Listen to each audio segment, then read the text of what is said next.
Les frappes israéliennes se sont intensifiées ces derniers jours sur Gaza, où s'entassent 2,4 millions de Palestiniens, soumis en outre à un siège qui les prive de nourriture, d'eau et d'électricité. À Jérusalem, le chef de l'État français a proposé que la coalition internationale créée pour combattre le groupe État islamique en Syrie et en Irak puisse aussi lutter contre le Hamas. Face à un risque d'embrasement du conflit, Emmanuel Macron a appelé l'Iran et ses alliés, le Hezbollah libanais et les Houthis au Yémen, à ne pas prendre le risque d'ouvrir de nouveaux fronts. La sécurité d'Israël ne peut être durable sans une relance décisive du processus politique avec les Palestiniens. Nous l'avons aussi longuement évoqué. À New York, devant le Conseil de sécurité, le patron de l'ONU a appelé à un cessez-le-feu humanitaire immédiat.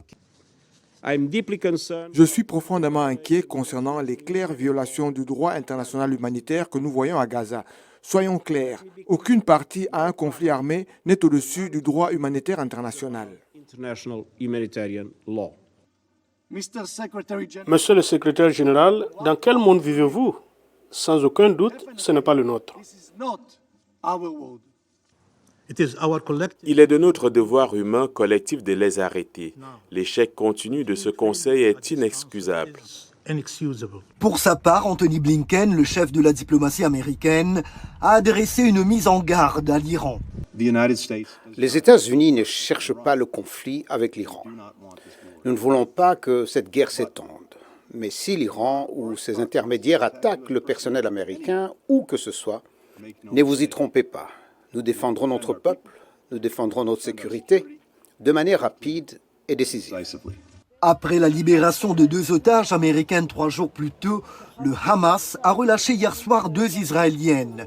L'une d'elles, Yochevet Livshiz, âgée de 85 ans, a raconté à Tel Aviv avoir traversé l'enfer lors de son enlèvement.